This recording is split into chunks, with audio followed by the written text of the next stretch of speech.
Murder of a 12-year-old girl whose body was discovered inside a plastic trunk on October 20 left France profoundly shaken and made the French government go on the defensive. According to reports, two migrants who were told to leave France in August 22 were involved in the said crime.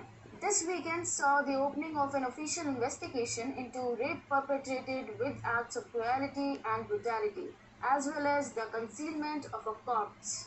And this is just one such case. Violent crime and sexual assaults have increased in France by 30% this year. Although there are certain suburbs where things are still going well, yet the reports of rising crime are inciting fear among French citizens. After staying 7 days in YT jail, we are back.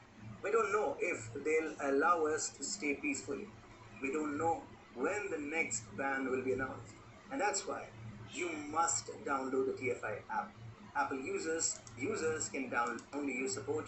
And towards the migrants, and Macron understands this mood very precisely. The French president has now vowed to change his gear against migrants. According to a media report by RFI, France will introduce tough immigrant legislation next year, making it easier to deport foreign criminals. Reportedly, this proposed law on asylum and immigration would introduce a series of measures that would streamline the deportations of those who have been ordered to leave France. Along with that, the government will also stop allowing access to social benefits for those migrants who are about to be deported. Paris will also remove restrictions that prevent long-term immigrants from being deported and compel local authorities to carry out deportation procedures.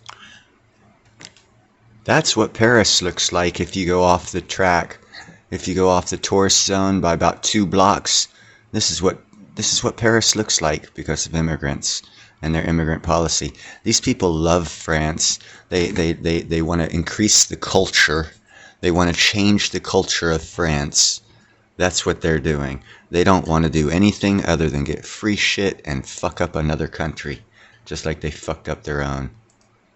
Every year, France issues 120,000 removal orders called OQTF, but only deports 10% of them because of existing jurisdictions. Most of the removal orders are put on hold as a migrant challenges order in judiciary. This is one of the reasons why the crime rate keeps surging parallel to the migrant influx. This is a direct bearing of the European Union's open door policy for refugee intake that dates back to 2000. So they finally put together that letting in people who've been let out of their jails and who are running from the country they screwed up.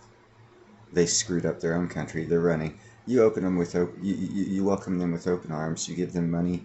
You give them housing. You give them cars. You give them food, and then they expect you to continue being their slave as they take your country over. It's about damn time France woke the fuck up, because that country sucks ass. France is a shithole, and has been for years. And now they're finally waking up because they realize, hey, we've turned our country into a shithole. There are no longer French people that live here. There are people from all over the world that live here. It is no longer France. It's the international trash country. Yay! Go France. Next thing you know, they're going to be burning down the Eiffel Tower for heat.